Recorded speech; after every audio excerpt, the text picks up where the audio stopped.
I'm going to slowly type out my question. Cool.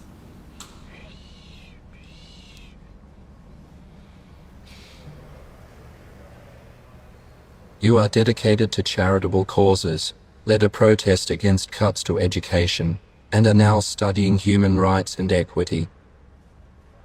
I was denied access to a full education because I am non-speaking and use typing to communicate. I had to battle my way out of a segregated classroom and was recently accepted to university. I am wondering what sparked your interest and where will you focus your advocacy going forward?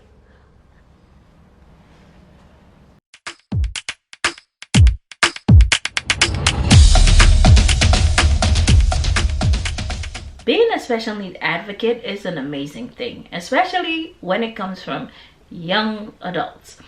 I'm AutismMom. On this channel, we talk about autism and everything in between. Our special needs community can't do it by themselves. They need the public to help them, advocate for them, and put their journeys, their struggles out there so that they can get the necessary help that they need. So let's take a look at what advocacy looks like for special needs. So in far too many instances, disabled people are discriminated against and don't even know that. And if you don't know me, I'm Allison. I'm legally blind and an international human rights lawyer who's focused on disability rights. One of the biggest problems in relation to disability rights implementation and enforcement is that people with disabilities themselves are not even aware of their rights. One of the things I am very passionate about is bridging this gap, because when we know our rights, we can hold people accountable when they violate our rights. When we know our rights, we know we have the right to request accommodations so that we can participate in activities. When we know our rights, we know and services are available to us. So one of the reasons I started this account is to help people with all types of disabilities from all backgrounds better understand their rights. My content continues to grow and expand, and I'm excited to let you know that I'm going to continue to build more into this platform. None of this is legal advice, but rather it's helping us all understand our rights better so that we can use that knowledge in our day-to-day life. Excited to continue on this journey with you all, and I will provide more announcements in the near future. I'm going to slowly type out my question. Cool.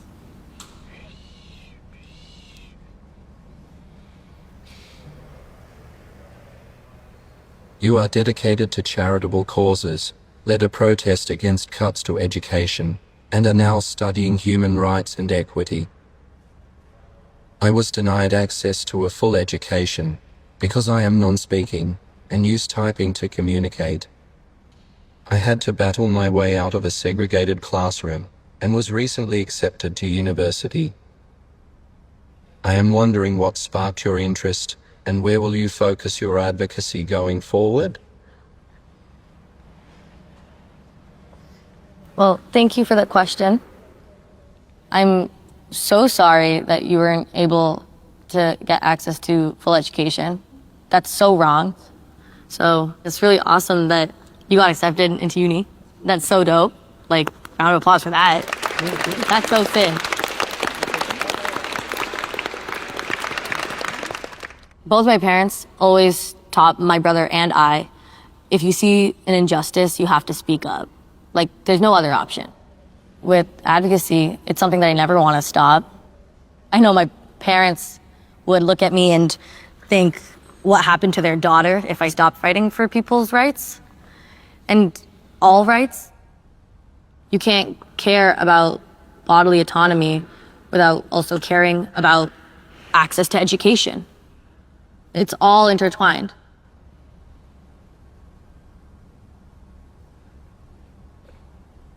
Thank you for your lovely efforts. I did notice your Insta post and was so grateful. Thank you so much. Thank you. People with disabilities have a right to choice. Well, no, they don't. I get tired of the hypocrisy of choice. We are a field now that talks about choice, that people with disabilities have a right to choice. Well, no, they don't. They have a right to the choices that you've approved. You have a group of people with disabilities who are friends who want to go out together? No, you can't do that. I don't care what you say, okay, because I know better. You need to be going out with non-disabled people because they have value and their value can rub off on you. We take choice away from people with disabilities all the time. We choose who they can be with, who they can see, who they can hang with, who their community is. We choose all of those things for people with disabilities because we don't want people with disabilities to make choices that run counter to our philosophy, not their actual choice. If you want to know why I'm telling people to record their doctors, this is why. Meet Lisa. She's a receptionist, not a medical professional as in licensed to do healthcare, but she's a receptionist. And listen to what's going on. She's even telling the patient that they don't need treatment that the doctor says they need. So this is Lisa. I'm not going to tell you where this is, except that it's in Michigan. And this is a client of mine that has to regularly deal with doctors denying her care because of disability. And she caught it on tape and let them know she was catching it on tape. And Lisa admitted to it. Watch this. Share this widely, please. Okay, I need my blood pressure taken, so you're telling me you're denying me care here in this office because I can't wear a face covering? Yeah. You're telling me that. And I have this on recording. It's okay. All right, you can go out in the hall then. So, I'm just letting you know, I have a disability. Okay. And you're denying me. We're doing the telemed from the hallway. Okay, but I need to be seen. I need my blood pressure taken. Who's going to take my blood pressure? Do you have a blood pressure cuff at home? I do, but how do I know it's correct? We can do it that way. You can do No, it I need to see a doctor. Go in the hallway. I need to see a doctor. Right, in the hallway. I need to see a doctor. You will. Catch him in the hallway. What is your problem with me, Lisa? First of all, I need to talk to Dr. The last time he told me that I needed a kidney ultrasound, you told me not to do it, that I didn't need it. You told me I did not need something that the doctor told me to do. Okay, I have you on video, just know that.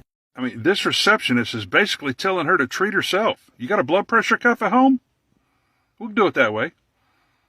And the patient says, how do I know it's correct? Well, we can do it that way. This is what's going on regularly in the medical industry today. Record it, publish it. The only way to win is to embarrass the hell out of them.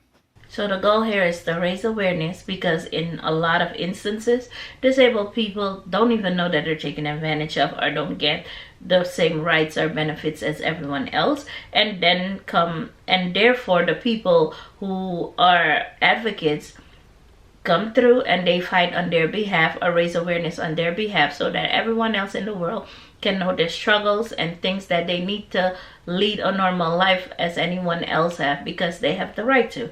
So we would like to thank all the autism and special need advocates out there who go above and beyond to bring awareness to special needs situations. We thank you and we'll see you in the next video. Bye.